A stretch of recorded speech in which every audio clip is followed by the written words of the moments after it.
nggak pernah dalam kelas di bawah pohon, ada di nyebrang-nyebrang.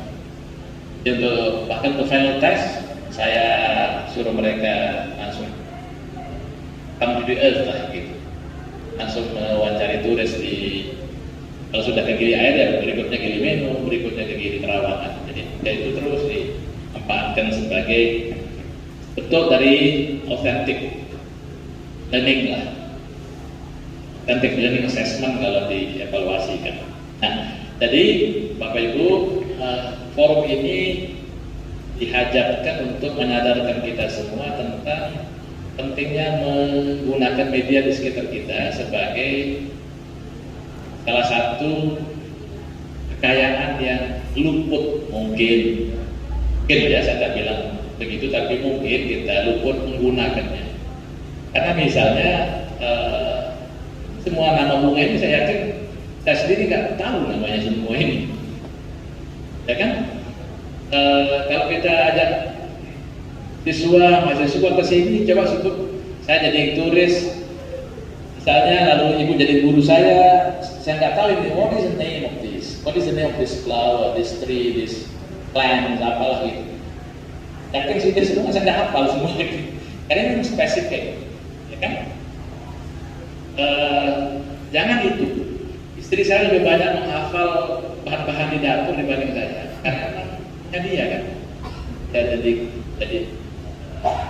chef assistant di event-event internasional itu ada Grand Prix, ada Formula One, layak dalam sana. Ya, jadi dia yang lebih banyak tahu. Apapun lah yang terkait dengan dapur itu saya bertanya. Kadang dia pakai istilah apa bahasa Inggris, lalu saya apa itu gitu. Jadi nggak malu karena memang kita nggak tahu.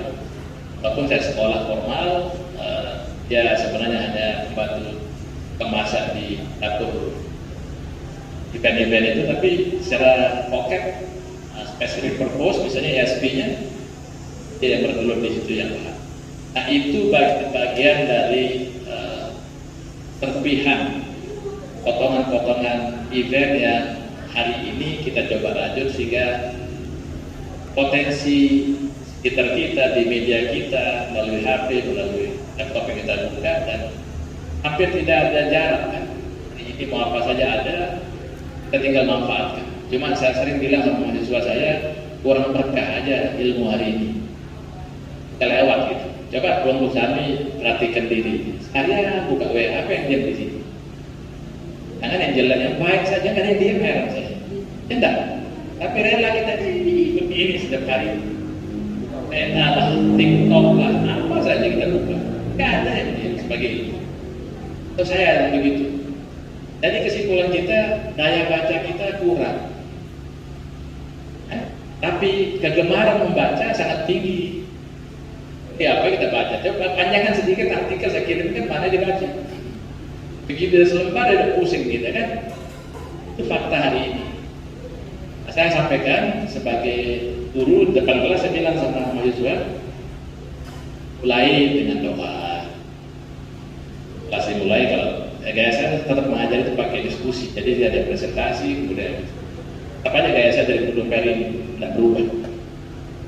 Ya, mahasiswa ada banyak berkontribusi samanya, lalu kalau ada yang miring-miring kita lurus. Di fasilitator betul-betul memfasilitasi mahasiswa dari materi-materi yang mereka sajikan.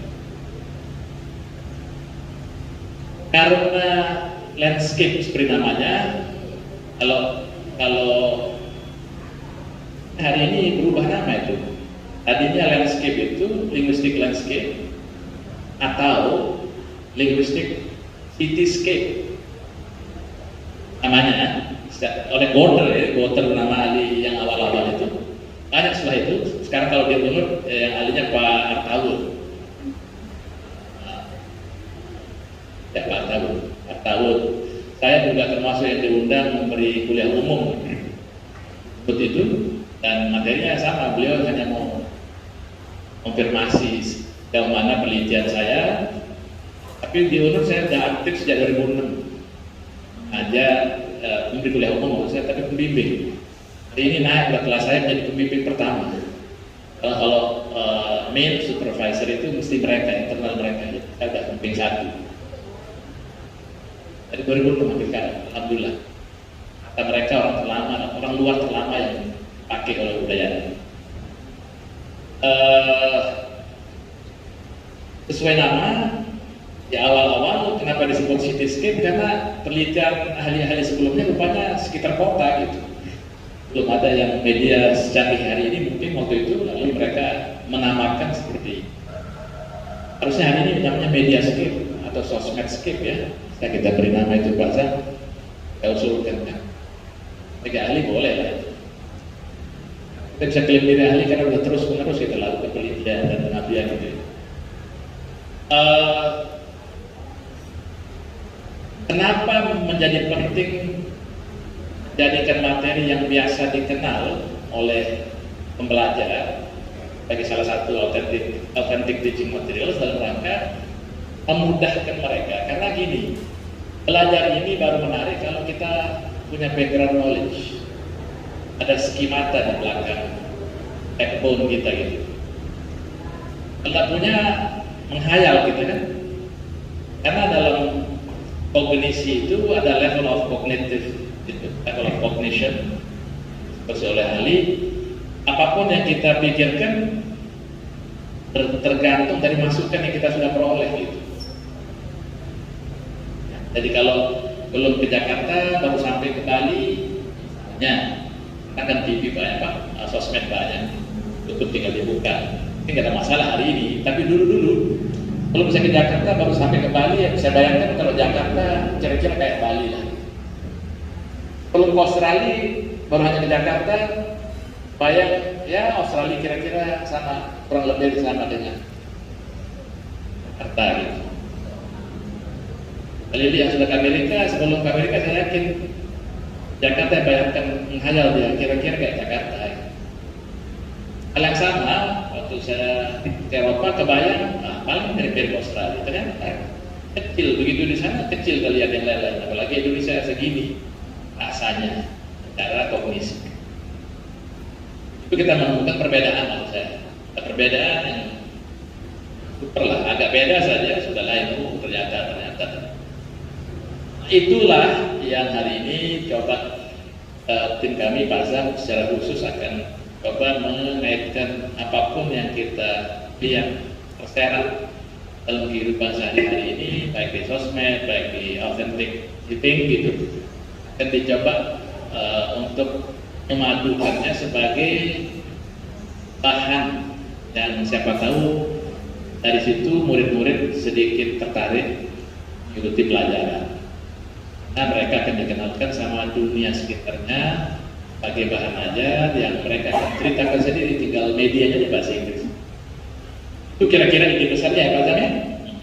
Jadi saya ceritanya karena senior yang mengantarkan, karena saya kan board, hanya ketua gitu Pak. Ijaz yang mengantarkan, tapi mungkin kayak saya dianggap ya bawaan sedikit gitu ya, kita yang disuruh mengantarkan apa. Jadi silahkan kita diskusi nanti selama ini yang touching di earth itu dari segi materi Pak Zam, Pak Dewi, nah itu sih kita baru terlibat kan Pak Jas nanti yang body yang lebih banyak. Nah, itu tim kami selama ini. Jaswadi sejak 3 tahun terakhir ini ya kita terus bersama. Hanya secara formal dan bersama, tapi tetap mendampingi. Jadi aman lah, kalau ada ibu aman.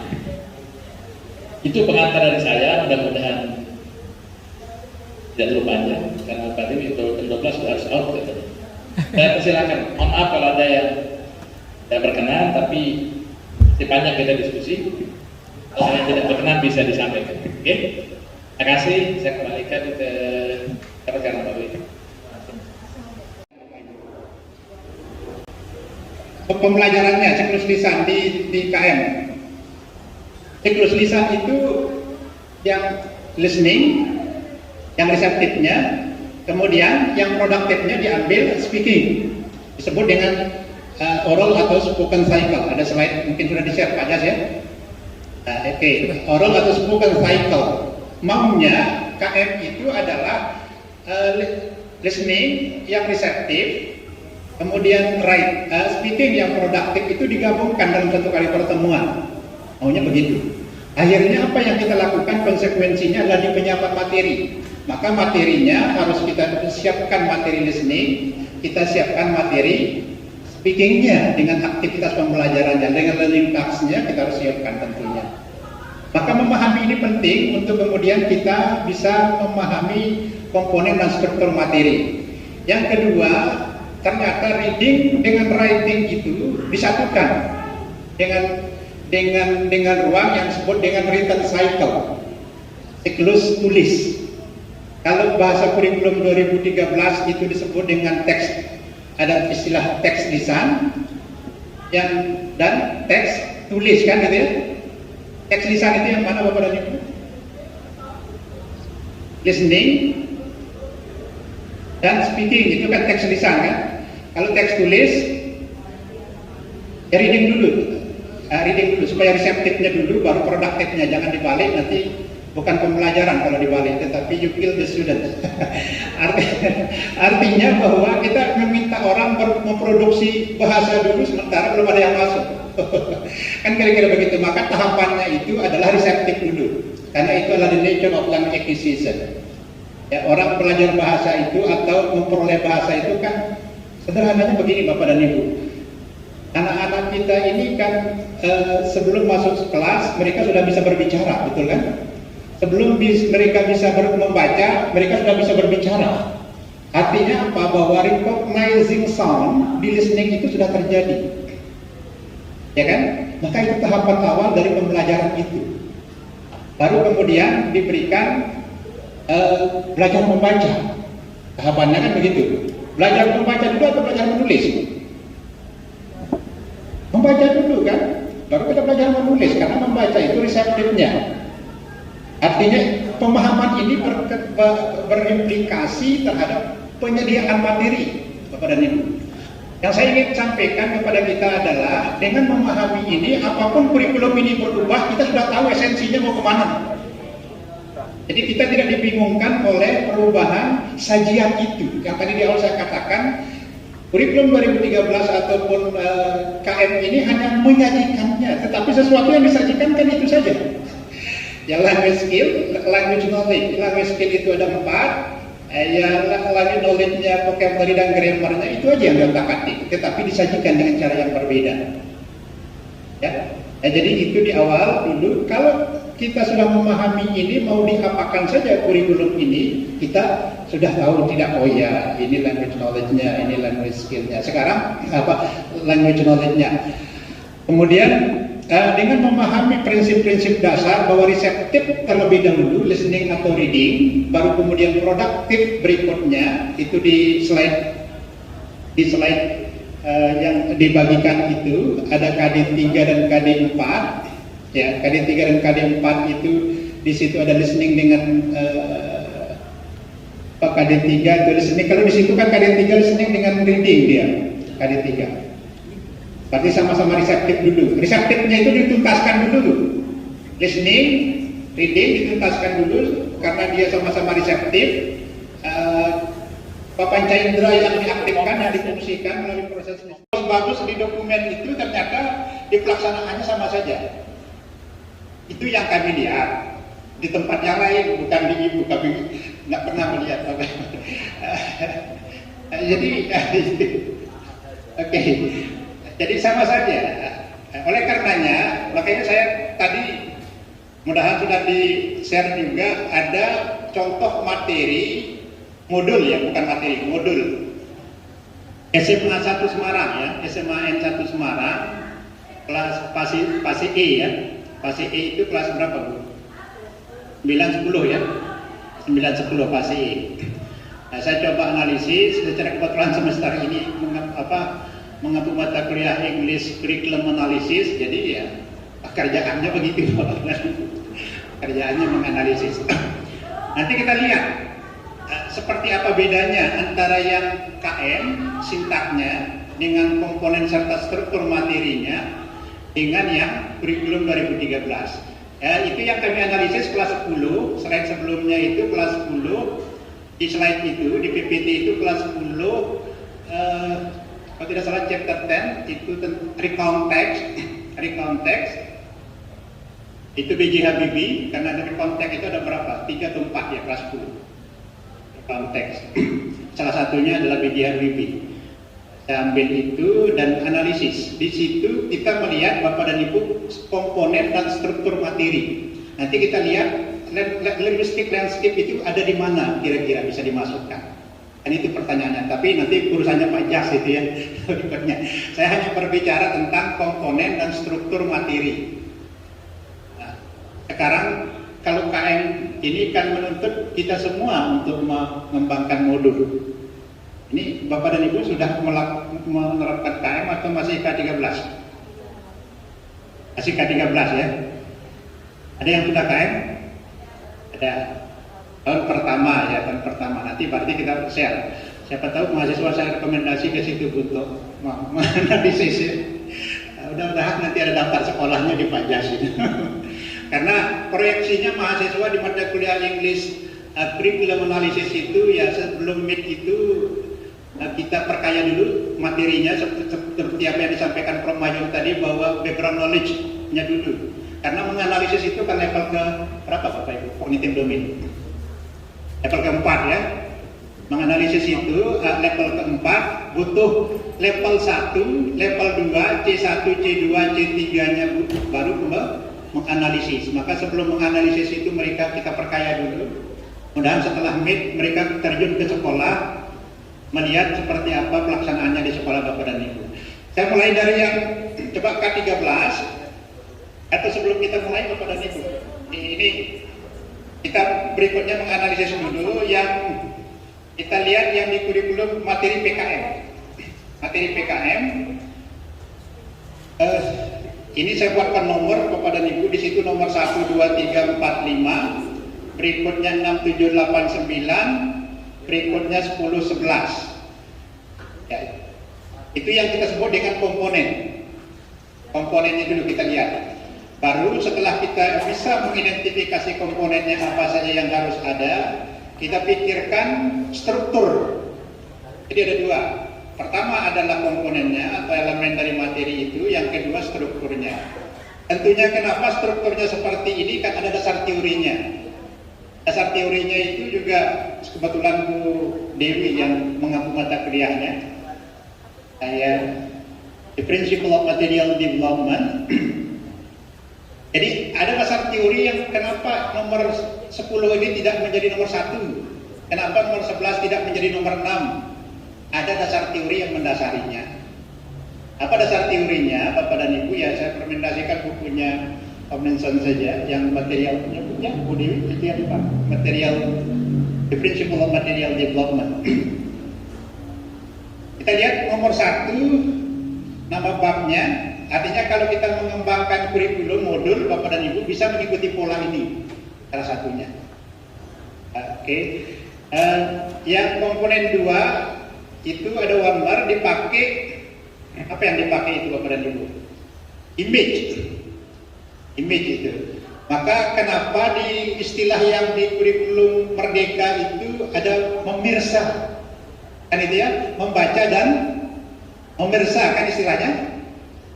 Memirsa itu setelah kita cek, ya ternyata apa itu bagaimana kita mengkode gambar, mengkode ya selain gambar ada image, maka kita bisa menggunakan image. Tetapi seperti yang disampaikan Prof. Mayun tadi, akan lebih baik kalau realia, real thing. Realia artinya sesuatu yang misalnya tadi disebutkan identifikasi objek-objek yang ada di sekitarnya jauh lebih baik kan? Kenapa? Karena berbahasa itu kan membahasakan sesuatu. Maka sesuatunya itu harus teridentifikasi terlebih dahulu. Misalnya, Bapak dan Ibu, ketika kita minta katakanlah descriptive text, describing thing ini kita katakanlah table. Karena bahasa itu untuk membahasakan sesuatu, maka sesuatunya itu dulu harus diidentifikasi supaya kosakatanya muncul. Seringkali banyak media tetapi sedikit-sedikit kita manfaatkan. Maka prinsipnya bukan use, how to utilize instructional media. Maka kita harus kira-kira kalau media ini apanya yang perlu dideskripsikan, kita identifikasi. Nah, jadi jangan sampai kemudian terlewatkan semua sudut dari media ini. Identifikasi supaya apa? Kosakatanya muncul. Kenapa? Karena tahapan berikutnya ada vocabulary builder. Gitu ya. Meskipun ini sebenarnya saya tidak terlalu setuju.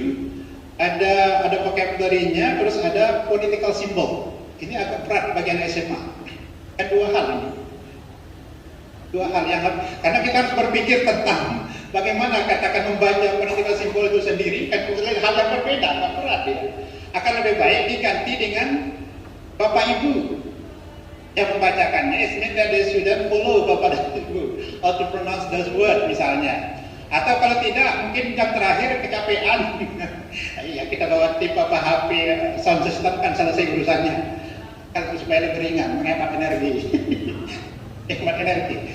Artinya apa? Yang saya ingin katakan bahwa kalau Ayub Priyono, saya ingat betul apa yang disampaikan Pak Priyono mengatakan apa?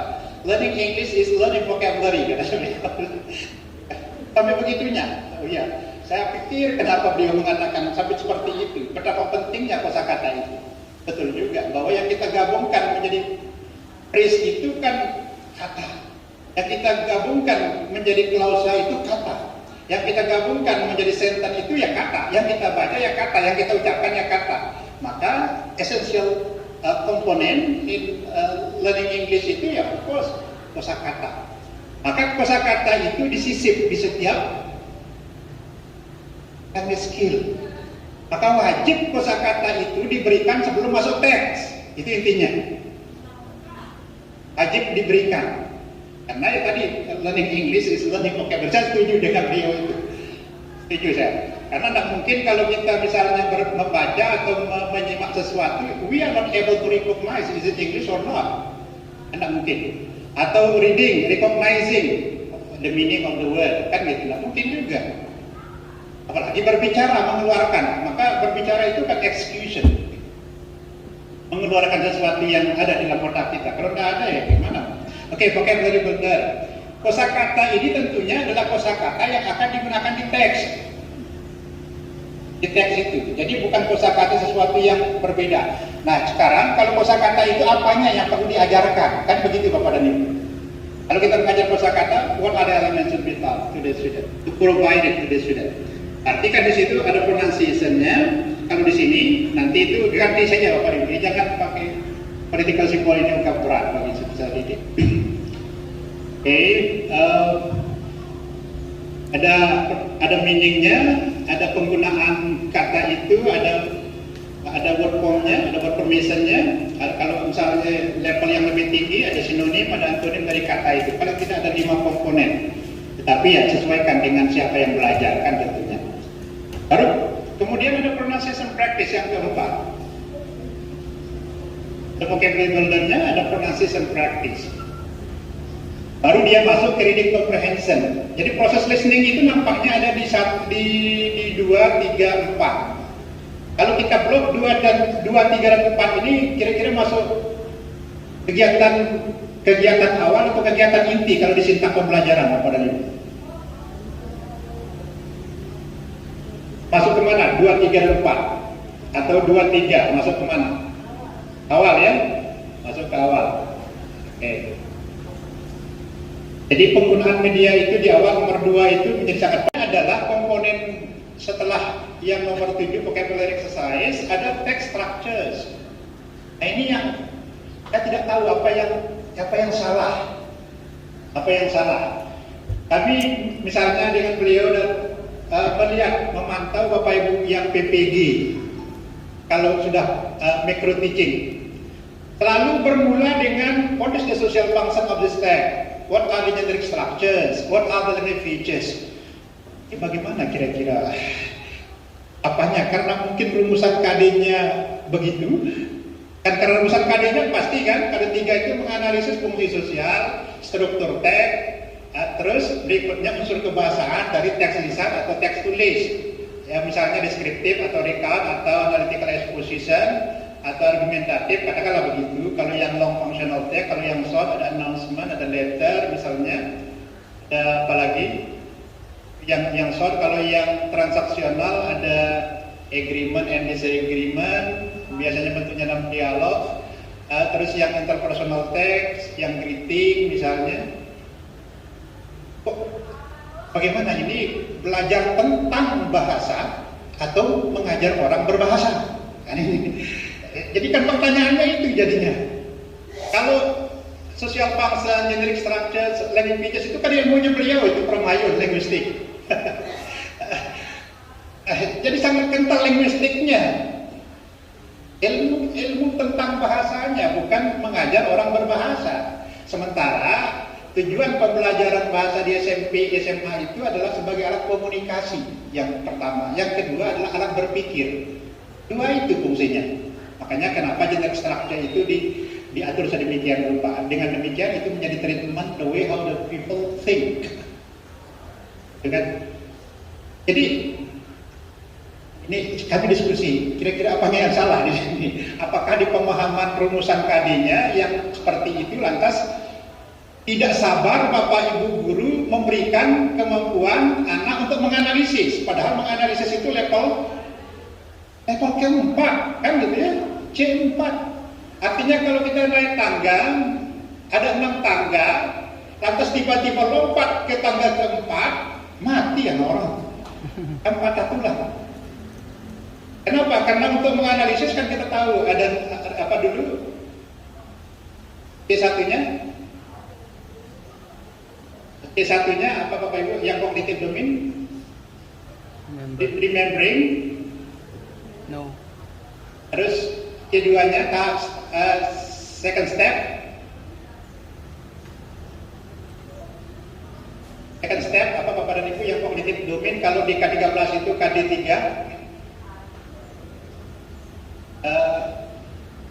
Mana? Yang punyanya belum? Karena itu penting kata kerjanya untuk kita bisa mengembangkan materi. Remembering yang versi baru. Remembering, terus understanding C2-nya, C3-nya level ketiga applying, baru level keempatnya analyzing, level kelimanya evaluating, dan level keenamnya creating. Artinya apa? Bahwa untuk menganalisis itu harus melalui tahapan dulu. Maka kognitif domain oleh yang punyanya belum itu disebut hierarchical. Artinya apa? Tidak bisa lompat dari 0 itu langsung ke tangga 3. Patah nol. Kira-kira begitu. Apalagi lompat ke C4 menganalisis. Nampaknya kita tidak sabar di situ. Langsung diberikan pertemuan pertama menganalisis fungsi sosial, struktur teks, dan unsur kebahasaan dari deskriptif, naratif, recount, analytical exposition. Coba kita lihat, padahal materinya sangat bagus. Ini kan buku Kemendikbud ini yang kita analisis. Bukunya tidak mengatakan begitu.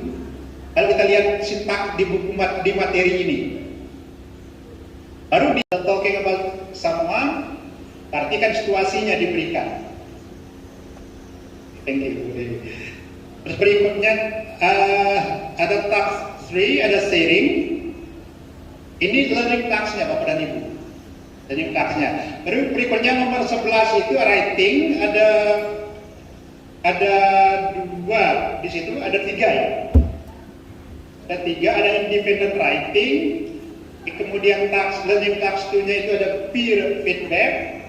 Kemudian task 3-nya itu rewrite the biographical recount. Itu komponennya.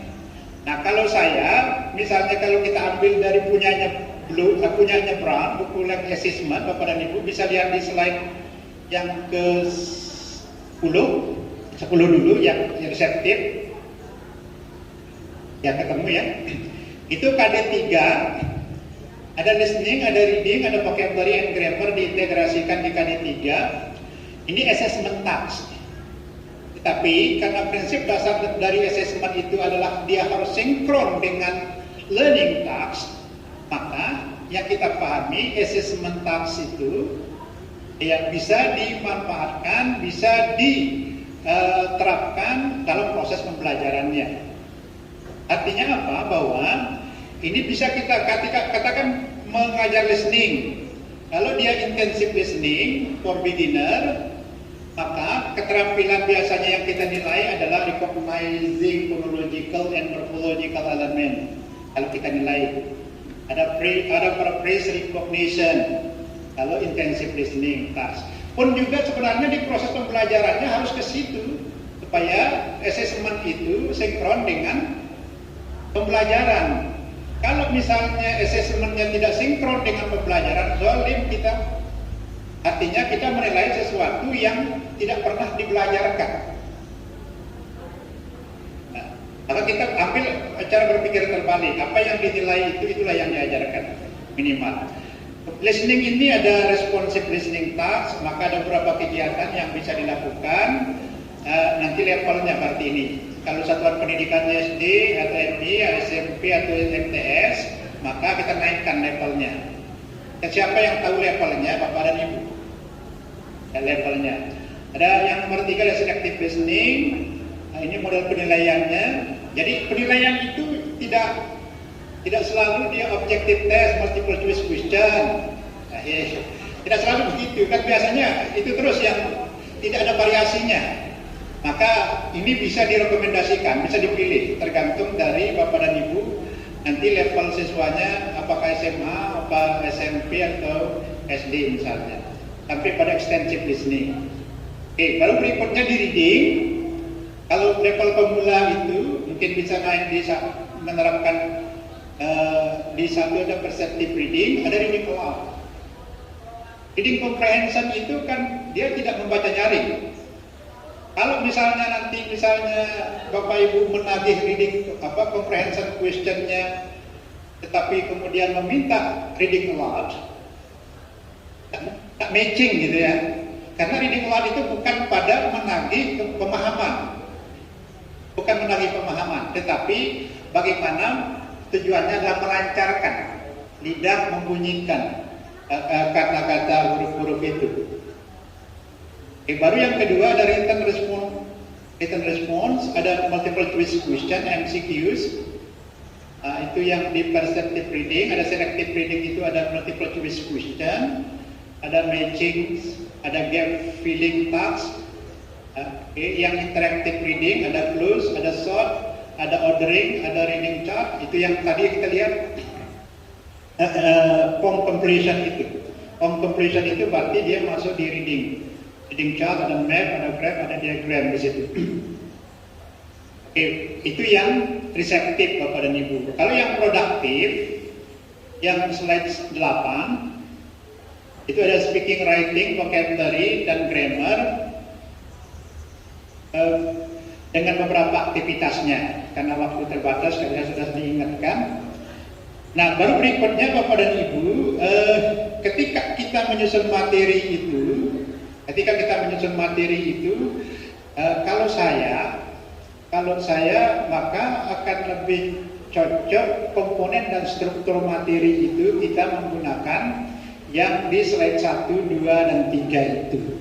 Karena komponen dan struktur materinya sudah bersesuaian dengan prinsip-prinsip dari pengembangan materi bahasa Inggris. Itu yang pertama. Yang kedua, sesuai dengan the nature of language acquisition and linguistic development.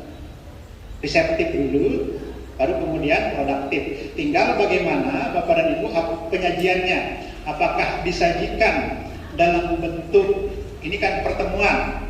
Apakah kalau di KM itu dia pakai oral or spoken cycle, berarti listening dengan speaking. Berarti ada aktivitas listening, kemudian diminta produktifnya dalam bentuk speaking. Kalau misalnya kemudian di written cycle, berarti written cycle yang kita pahami, written itu bentuknya adalah yang reseptifnya reading, yang produktifnya adalah writing. Pertanyaannya adalah bisa enggak di cross?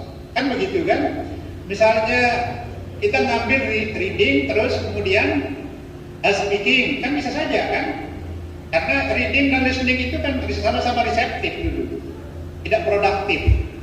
Namun jangan dibalik itu saja, jangan produktif dulu baru reseptif.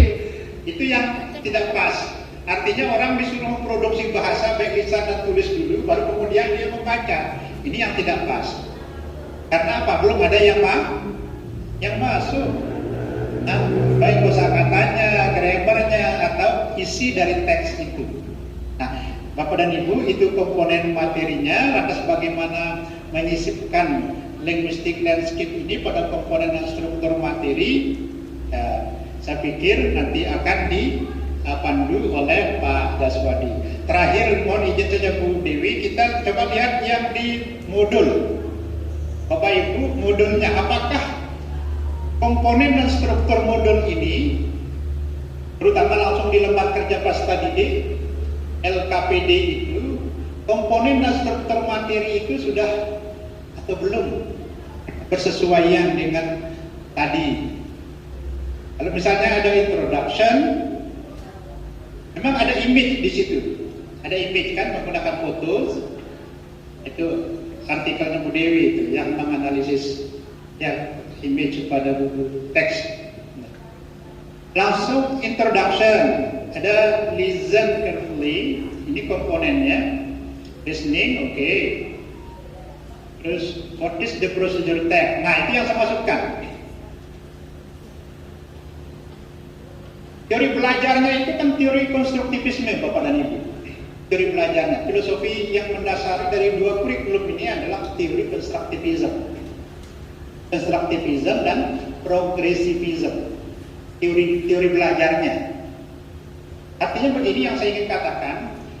Pernah saya cerita sedikit saja Pak Jas, jam 11.30 ya. Pembimbing saya dulu Prof. Swasi Madia, ketika bercerita pulang dari Mekah itu, kemudian beliau bercerita, saya konsultasi di rumahnya, bercerita tentang tsunami yang terjadi di Aceh.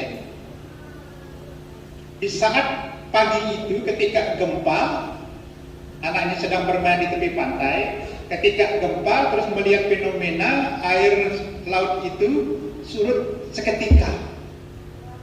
Melihat gejala alam yang seperti itu, anak ini langsung spontan berteriak tsunami sambil berlari sejauh mungkin. Dan ceritanya anak itu selamat. Sementara ada banyak orang dewasa di sekitarnya malah memanfaatkan waktu itu karena ada banyak ikan. Banyak ikan yang tidak bisa mengikuti air cepat kan gitu. Beliau menyimpulkan ternyata anak ini, anak kebetulan dari barat katanya saat itu, ternyata cara belajar kita yang berbeda. Kita belajar mulai dari definisi, baru membuktikan definisi-definisi itu. Tetapi mereka memulai dari fakta, real thing, authentic material, baru kemudian mengkonstruksi pengetahuannya. Jangan sekedar masa sulit. Di mana sulit ya? Masa indah ya. Ini serius nih. Ini pilihan bodoh nih. Komisi maju. Sekarang kita mengawasi.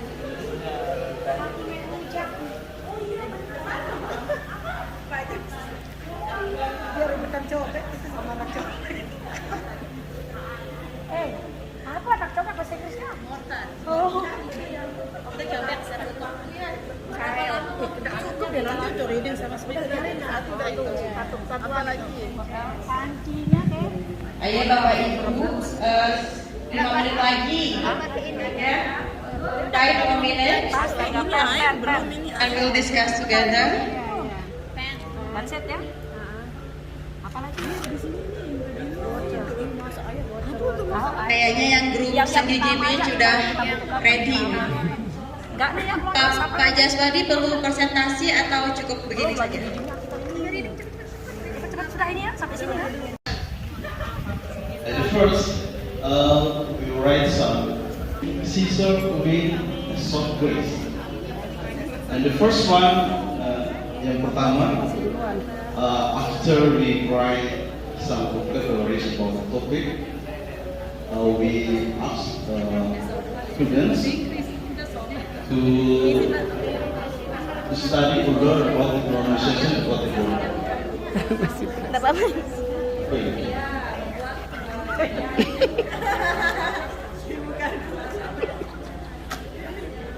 Ya, yang pertama adalah kita mengajarkan bagaimana how to pronounce some vocabulary.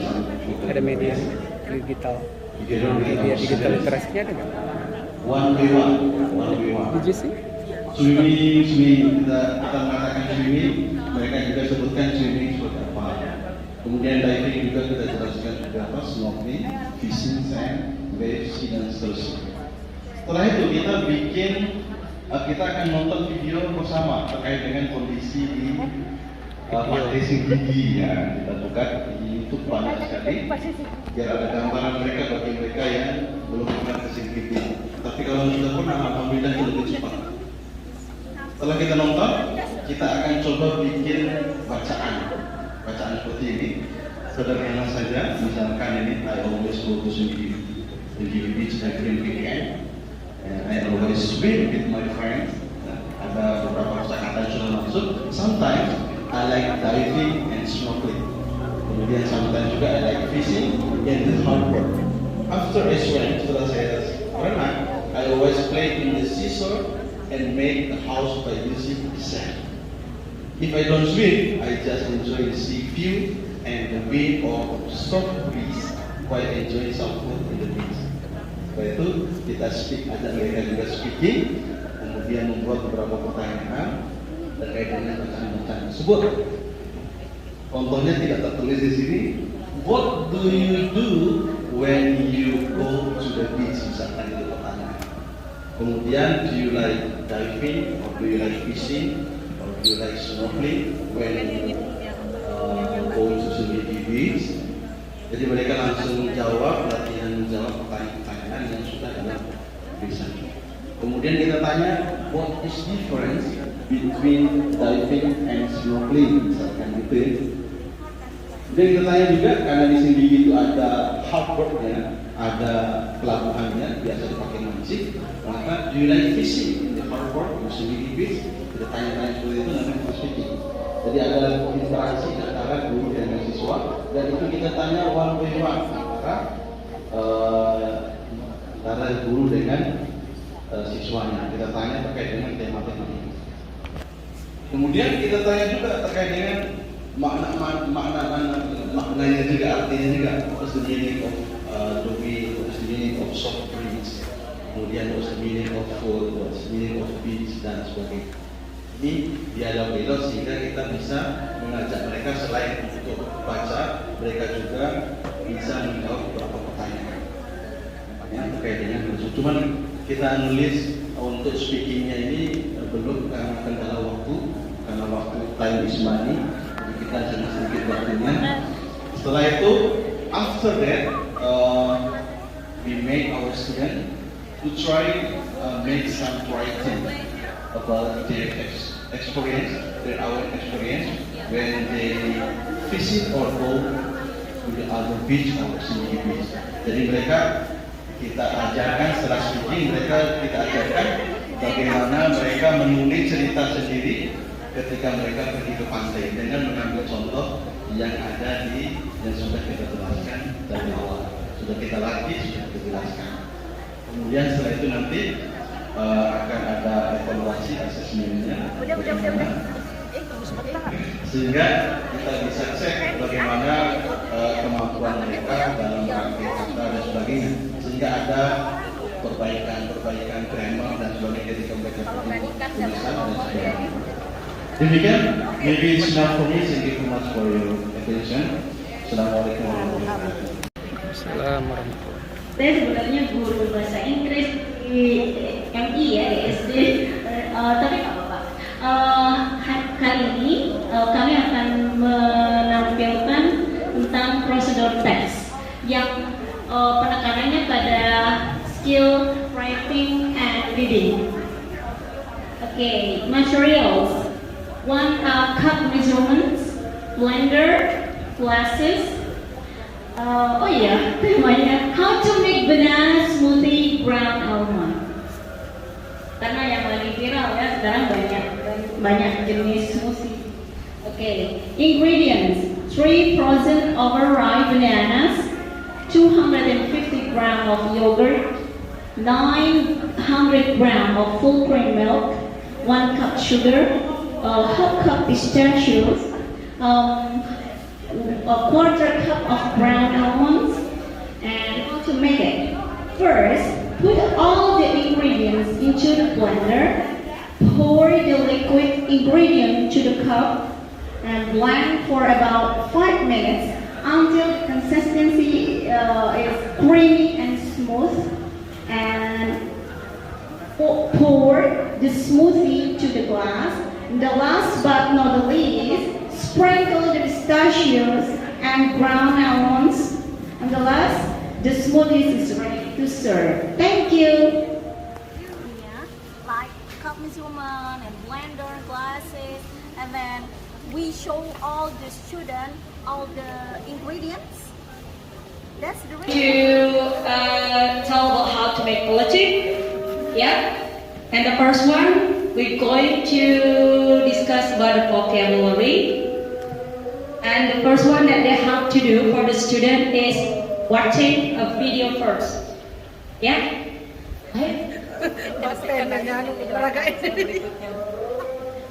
Okay, let me continue. And the first about the vocabulary and watching video here.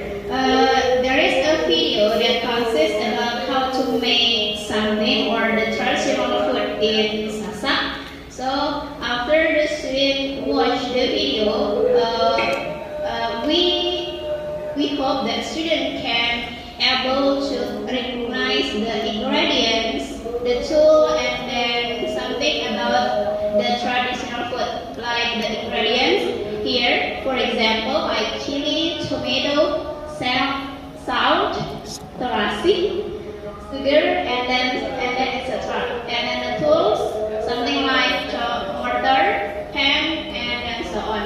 And then here, the media digital, we use handphone, the smartphone, and the social media. Specifically, we use TikTok. Okay, thank you. And the next will be continued by my partner, Tuti. Okay, and the next one about reading. The first one, we ask the student to read the slides about the procedure, how to make something, especially about traditional food. And the title of the text or the kinds of the text is procedure text, and the topic is traditional food. The digital media is LCD and handphone. And the next one, assessment belum ya. And the next one, we go to speaking.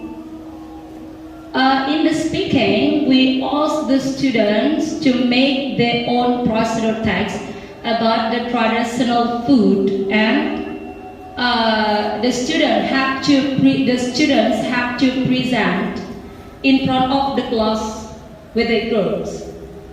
And the digital media, same like that one, yeah.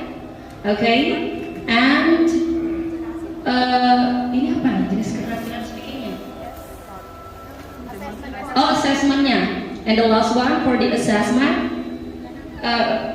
we ask the student to record and post the result of their tasks in their social media. That's it, I think. Yeah, thank you.